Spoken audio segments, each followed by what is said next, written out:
Hello comrades, this year the Ratnik gear hits 10 years in service, so it's a great time to talk about it. You're watching RedIvan Military, let's dive in.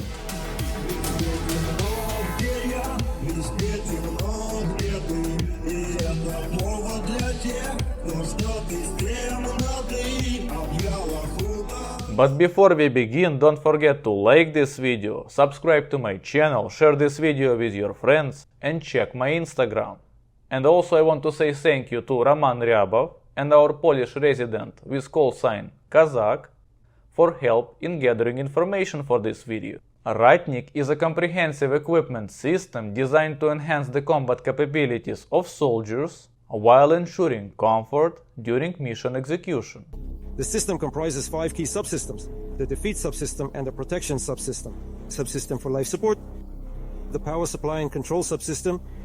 It includes electronics, weaponry, and all sorts of gadgets, but we are primarily interested in gear itself. The Ratnik program began in 2011.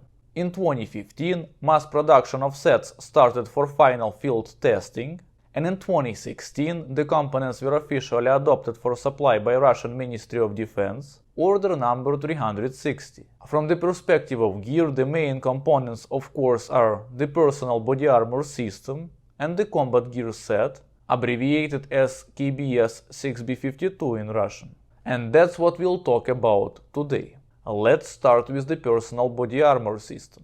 The 6B45 body armor vest was developed and is produced by the company Techencom, and it has been supplied to the Russian armed forces since 2014. The vest consists of chest and back panels with an UMTBS interface for attaching pouches. It is like MOLLE, but slots are wider. A waist section with pockets for plates, and a ballistic collar with an integrated quick-release system. Wooden dowels are sewn into the shoulders to secure the rifle sling, backpack or load-bearing vest. There are also mysterious sausages for stabilizing the rifle stock. The waist section wraps around the torso and is secured with Velcro. The front panel is fastened with 2 high-quality Fastex buckles that keep working even if they are cracked or missing a piece, tested personally. I've heard complaints about the 6B45's fastening system, saying it's not secured enough, but I recall that in Chechnya, the 6B5 body armor vest was worn unfastened to reduce behind armor blunt trauma. On top of that, my vest, properly sized, fits securely and doesn't wobble.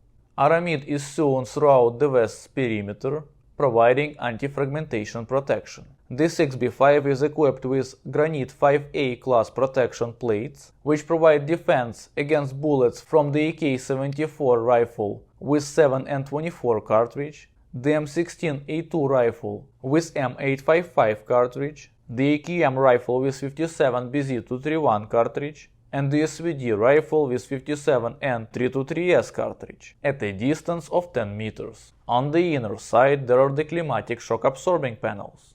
These panels themselves are the distinctive feature of the Russian school of the body armor development. For example, in Ukraine they are only starting to appear with the latest versions of body armor.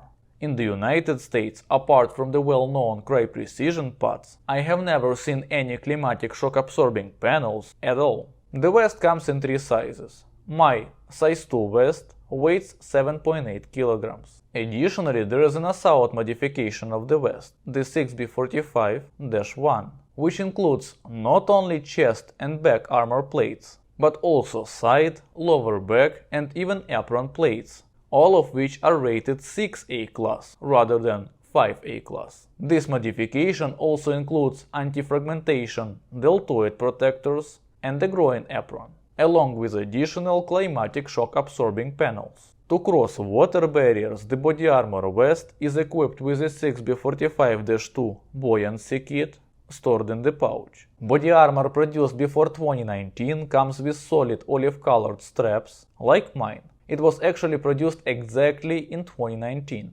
Starting in 2020, camouflage straps were introduced, along with denser climatic shock absorbing panels. From 2021, the inner part of the body armor began to be produced with a camouflaged fabric, replacing the solid olive color. Since April 2024, The 6B45 version 1, not to be confused with the 6B45-1, has been supplied to the troops with a sturdy 3-part groin apron. With the start of the Russo-Ukrainian conflict, the Chinese knockoff vests of the 6B45 form factor appeared, using UHMWP instead of aramid and featuring no quick-release system. It is not a part of the Ratnik kit, but I thought it would be interesting to mention. Besides the main version of the body armor, there were also mountain desert variants. We already covered them in my video about Syria, but just for your reference, in 2015 a pink 6B45 was released with pink plates inside. In 2017 a version in Olivier camouflage appeared, and in 2020, like the standard version, it switched to camouflage straps as well. Since 2017 the fancy stuff was dropped, and the mountain desert variant came with standard black plates. The 6B47 helmet is a general-purpose anti-fragmentation helmet made by Armacom. Preliminary tests were completed in April 2012, state tests in September of 2013, and the supply contract was signed in December 2013. The helmet is made of aramid and provides Class 1 protection. This means it protects against a bullet from Makarov pistol at 5 meters and fragments 6.35 mm in diameter, weighing 1.05 grams, at a speed of at least 630 meters per second. There are two versions of this helmet. Version 1 has no rails, and version 2 includes a rail for the night vision devices and side Picatinny rail for additional accessories. Before the war, version 2 was the most common. Over the course of production, changes were made to the night vision mount design, the color and the materials of the suspension system, but the helmet's form factor stayed the same. The helmet comes in 3 sizes. Size 2 weighs 1.1 kg. It's a very light and comfortable to wear. It uses a Pasgat-style suspension system. Russians call it dome style. Another dome. This system has both pros and cons. The dome-style suspension system creates space between the helmet's wall and the wearer's head, and this slight gap can prevent or reduce injury from bulging in case of impact. From school physics we know that two objects can't occupy the same space at the same time. So in case of bulging, it's better for the space between the wearer's head and the helmet's wall to be filled with air, rather than even the softest material on Earth, which can still transform energy directly. That said, the LSHZ-1 Plus protective helmet uses pads with the same claimed level of protection, having similar properties. I can't tell if the developers are cunning or if I'm missing something, so if you know better, please leave your comments below. Anyway, the military chose the Pasgat-style suspension system because it's easier to clean in case of chemical contamination, it provides better ventilation and reduces the risk of concussion. But this suspension system leads to the main drawback of the 6B47 helmet. It's not ideal for working with night vision devices, because the dome-style suspension system doesn't provide enough structural stability. For the Mountain Desert kit, 2 generations of beige 6B47 helmets were produced. Helmet covers. Early summer helmet cover in EMR camouflage had ear flaps for parachute jumps, straps divided into sections for placing camouflage elements on 3 sides, flap covering the NVG mount, flap covering the Picatinny rail, and 2 loops to secure protective mask at the back. In 2019, cover was simplified. Ear flaps, flap covering the NVG mount, and straps for additional camouflage material remained in place, but the loops at the back to attach goggles were removed. Now goggles were secured by flap covering the Picatinny rail on one side and similar dummy flap on the other side. Until 2019, helmet was supplied with summer cover, winter cover, 3 balaclavas, and repair kit. From 2019, balaclavas were replaced by a watch cap and a tube scarf. Flashlight electronic signal 6E2 produced by the Luch factory. Direct successor of FSS from Permячка set. Only if FSS was sand color, then in Ratnik flashlight is green color, or pink for mountain desert kit. The compatibility of the flashlight and the helmet is questionable. Even though the helmet has a Picatinny rail, the flashlight for some reason uses a cheap copy of Streamlight mount. And what's even funnier, there are no openings in the cover's ear flaps for this mount. So if you deploy the ear flaps for parachute jump, you may lose the flashlight. There are also questions to reliability of this thing. My flashlight needs a good smack to start working. The 6B50 protective goggles made by NPP class. They have been produced since 2015. They protect against fragments with penetrating power similar to 1.05 gram 6.35 mm steel ball at a speed up to 350 meters per second. They also shield from dust, wind, chemical exposure, and BMP soot. They look like a Soviet swimming mask. And smell the same.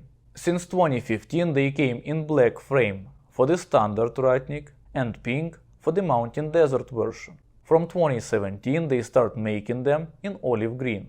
And I can't imagine worse quality. The lens scratches from thin air, and the side mounts are fragile as Gen Z. As you can see, mine is already held together with duct tape. It was broken from the box and glue won't fix it. I would stick with the older 6B34 goggles. The only good thing is the cover. It is often used as the magazine pouch. The 6M2 active headphones, also known as GSH-01. The first GSH appeared in the Russian army before Ratnik in 2012, and they were black. Ratnik includes the third version of these headphones, olive green with a removable mesh, the Index 6M2. You are probably wondering why the mesh? Why not a headband like normal people use? Remember we talked about the passguard style suspension system of the 6B47 helmet. Well, only the mesh works with that style of the suspension system. Two versions of these headphones were adopted for supply. The 6M2 for regular troops, these are standard active headphones for hearing protection like mine. And the 6M2-01, a radio-adapted commander's version. Both models had a pink version for Syria. Later models ditched the silly tie on the mesh that made soldiers look like Smurfs. The headphones run on two 2A batteries. They turn on with a central button, with right and left buttons for volume adjustment. I don't know if the mic will pick this up, but they make a very classic Soviet sounds. Listen. Can you hear this?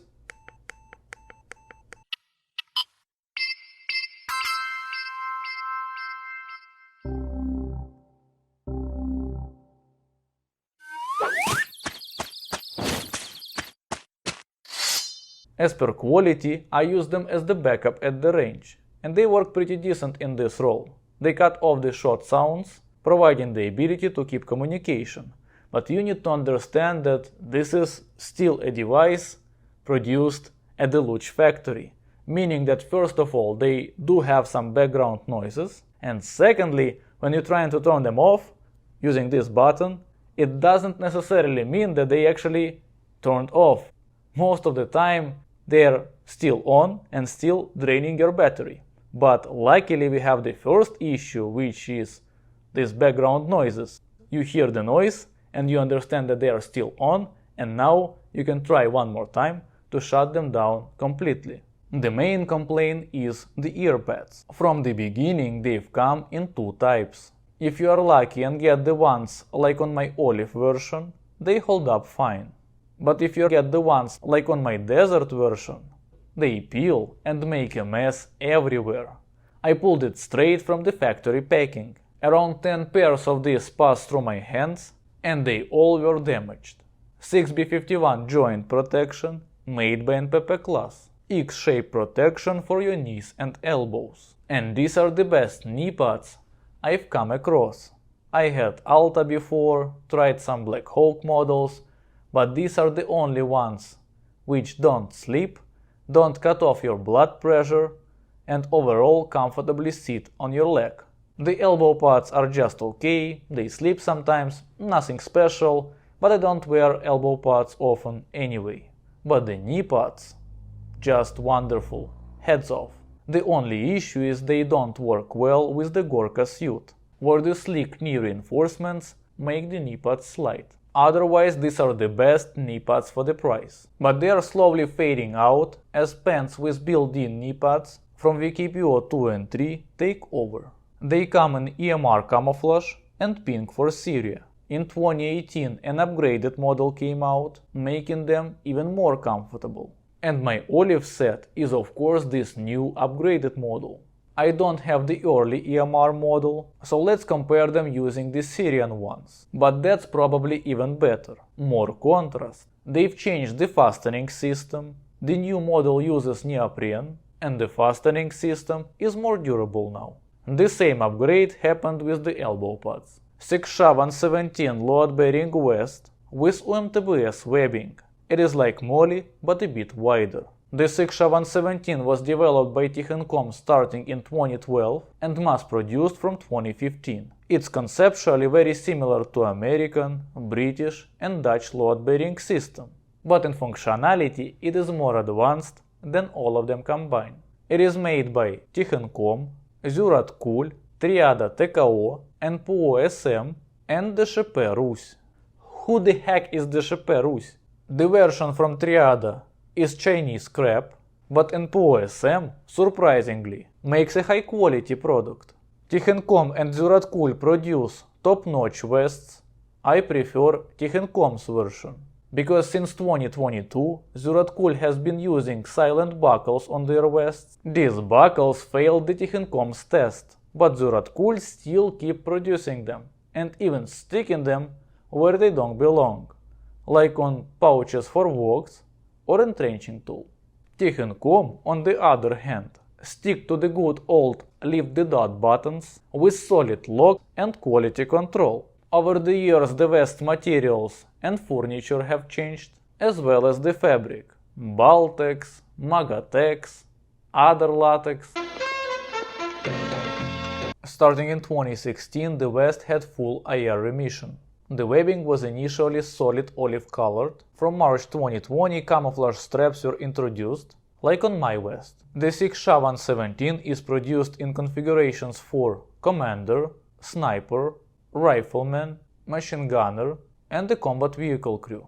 In 2021, a stripped-down version for rear units appeared, and in 2022 it was nicknamed the mobilization version. My vest was produced in 2022 and is in commander's configuration. The set includes vest base, combined pouch for 2 AK magazines plus an ROP flare plus bayonet, right, combined pouch for 2 AK magazines plus an ROP flare plus bayonet, left, 2 pouches for 2 AK magazines each, 4 grenade pouches, 2 universal pouches, canteen cover, pouch for an Hazard radio, universal holster, pouch for 2 pistol magazines, a gas mask bag, which soldiers love using as a dump pouch, since the Army's PMK-4 gas mask and other now come with MOLLE strapped bags. Turning more comfortable spare one into a dump pouch sounds like a good solution. 7-liter capacity combat pack, 25-liter capacity patrol pack, cover for a sleeping mat, waterproof covers, and since 2022 even the commander version includes a shovel cover paired with the 6E5 tool in the 6B52 commander's kit. What do I want to say about this load-bearing vest? In combat today the 6-117 is barely used. Soldiers attach pouches directly to body armor and throw the vest base in a pile. The load-bearing vest adds weight and blocks the body armor quick release capability. Still, I don't agree with claims it should be cut from Ratnik. Ratnik is a comprehensive system designed for a wide range of combat and training tasks, so its solutions are comprehensive too. Armies always prepare for the last war. They prepared for trench warfare, but it turned maneuverable. Mastered mass maneuver warfare. Local conflicts kicked in. Learned the Afghan war's open spaces. Storm Grozny. Just barely learned some lessons, and boom, massive war in Europe again. So what is your point, you may ask? And I will answer that the fact that there is no space for 6-17 today doesn't mean that it won't have some use tomorrow. And for training, the 6-17 is still relevant. It has more space than body armor and the belt combined, but weighs less. So if you want to train conscripts in the bootcamp without damaging their sensitive back, neck, ass, you name it, there you go, 6-17. 6E5 entrenching tool. The blade shape and color changed. The entrenching tool is now olive, while the Soviet one was black. Inside this zippered pouch, One Swedish-made penis enlarger pump. 6E1 water filter. It's a single use, meaning once you start, you must filter 15 liters of water and discard it. You can't filter a liter and save it for later. It will bloom with algae. From what I understand, 2 filters from random kits are used for the entire platoon. And as far as I know, they are no longer supplied due to lack of need. On the plus side, the pouch is very good for toiletries. You know your soap, brush, DA Form 1. 6E4 watch made by Vostok factory. Several models of this watch exist. Behold the 6B4-1, a shock-proof self-winding icon of the battle-ready style. Its eye-breaking purple color bezel shines like a conscript's basket trim, paired with a fake leather belt as bold as an officer's polished boots. Pure warrior swagger, crafted to stun. Thankfully, it comes with a camouflaged cover to hide this abomination. The Syrian kit has a silver-framed version, which luckily later made its way to the standard kit. I have the waterproof version 6E4-2. It is also shock-proof, also self-winding, but with a camouflaged nylon strap, a silver frame from the start, and even an eagle on the dial. And this model is actually decent. A good functionality for its price. The design doesn't make you hate it. The only catch is the bezel. In dive watches, the rotating bezel acts as a timer. Before diving, you set the bezel to mark your time, and when the hand hits the mark, it's time to surface. In this watch, you can rotate the bezel, but it won't lock. So you set your time, the mark shifts, surprise, you're out of oxygen. 6E6 Multi-Purpose Knife. The Syrian version has pink grips, while the standard one has green. They say it's a bad multi-tool, but it's more like a combined sapper's tool, with crimpers, a wire stripper, and other specialized features. It looks like your grandpa's pocket knife, and just as heavy. The green version splits into early and late models based on strap attachment, produced by Saro. 6-120 universal cover. It's a tent, a stretcher, a raincoat. The 2015 version had straps and D-rings with reinforcement straps stitched across, but the later version was simplified. So the reinforcement straps were removed. Impressions of this thing are mixed. On one hand, it is way lighter and handier than the Soviet one. On the other hand, one Russian Marine who was on deployment in Syria once told me how spectacularly it burns and melts. The entire 6B52 combat gear set is stored and carried in the 6SHA-118 raid backpack, a truly massive and versatile mix of rucksack and a duffel bag with a 60-liter capacity. I only have the early Syrian version in pink. The main version was of course in EMR camouflage. It resembles the raid packs from 5.11. It seems like Russians, when developing Ratnik, studied American commercial designs. For example, 6SHA-124 rifle sling for the AK-12 is an adaptation of the Magpul MS-3 sling, and the second generation AK-12 stock, also known as AK Evo, based on the Magpul Zhukov design, but without its flaws. So the 6SHA-118 was an advanced solution for the 2015 Army item. In 2017, a new backpack with the same index was adopted. The differences are huge. Let's discuss the key changes. Bottom asses added, 2 cargo pockets on the right and 1 on the left. Pockets have full-length zipper. Plastic plate across the back instead of metal reinforcements. Larger back cushion pads, camouflaged straps, shovel pocket at the bottom entrance. Both versions included attachment straps, a white masking cover, a waterproof bag, and a repair kit. 6E3 chemical hit Saurus. What can I say? It's chemical and it's a Saurus. That's it. 6SHA-119 winter camouflage suit. Can't say much about it because I live in Florida. For sudden winter I got myself a brilliant Mirage suit in an orthodox Berezka camo from 545 design. What can be better than an old good Berezka? And now, finally, my favorite piece of the Ratnik set. The 6SHA-122 masking suit. It took some time to find the perfect words on how to describe this item. Where do I start? With SSO's commercial masking suits appreciated by Spetsnaz in the 2000s, with the BTK's experimental mesh suit from 2008, rocking an early EMR2 pattern, with the 2011 masking suit in XOR camouflage pattern for Special Operations Forces, with the gear from the World War II.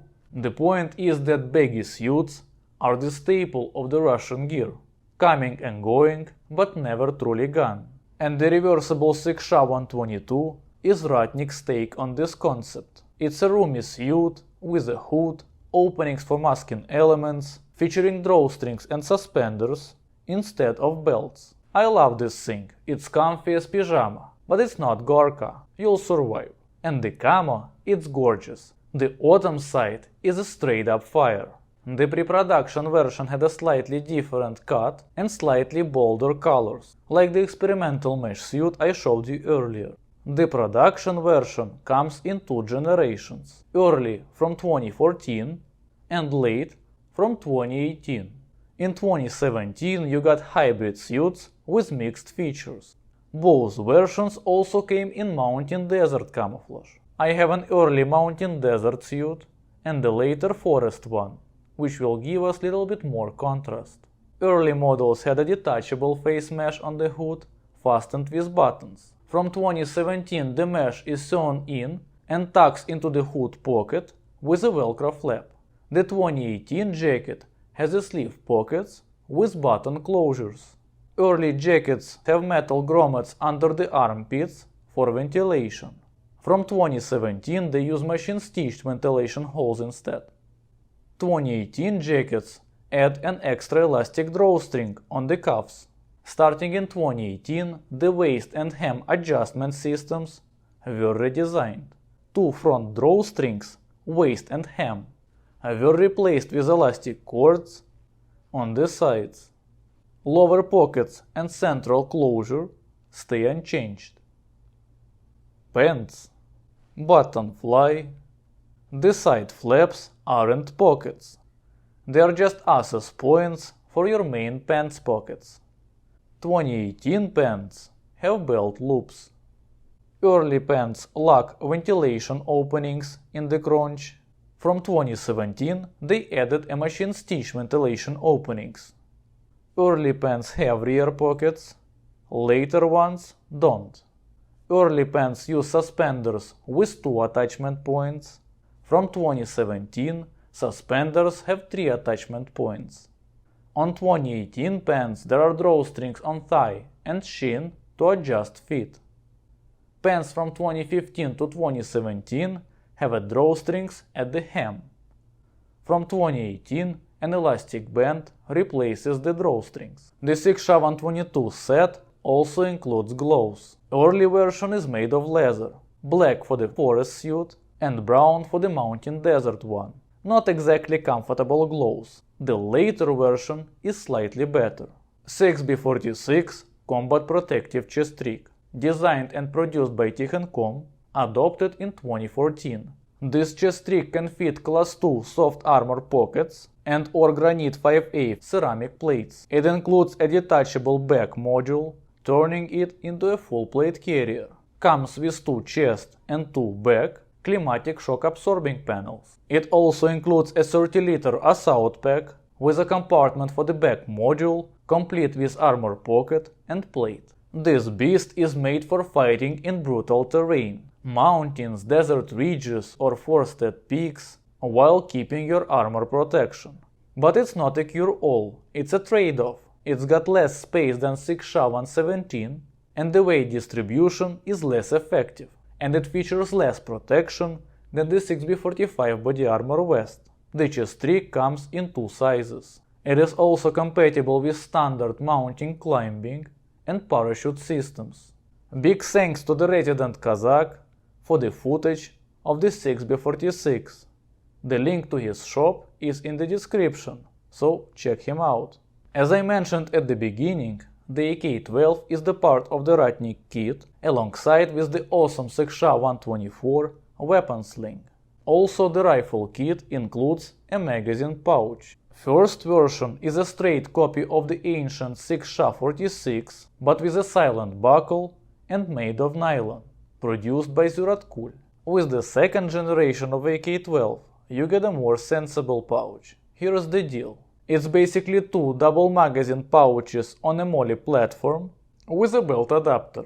One has a compartment for a cleaning rod, and there is also a side pocket for an oiler and a cleaning kit. The rifle sling, bayonet and the magazine pouch form a single kit. So even if you are handed a bare plate carrier and the rifle in the chaos, you've got a working pouch that clips onto a MOLLE interface. AIIP First Aid kit. This one was issued with Ratnik in the early war and before it, and it carries a bare minimum. Your bandage, most of the time Soviet, and your S-mark tourniquet, also mostly Soviet, and also some water purification tablets. And that's it. In 2022 they beefed up the contents, and later they replaced the whole kit. But from what I know, this version isn't tied to Ratnik. And that's the Ratnik.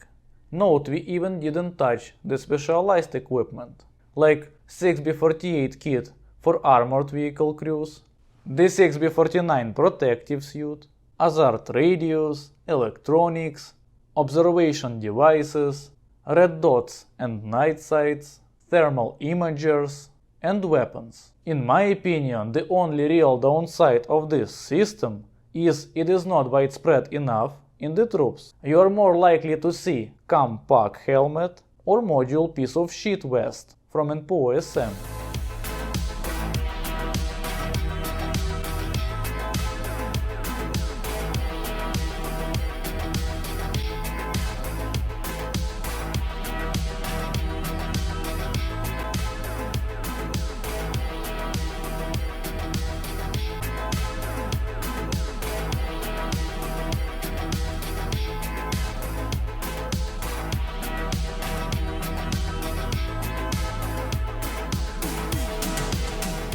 People love to compare the Russian gear to NATO, but honestly, within the NATO, only the US and UK have something comparable.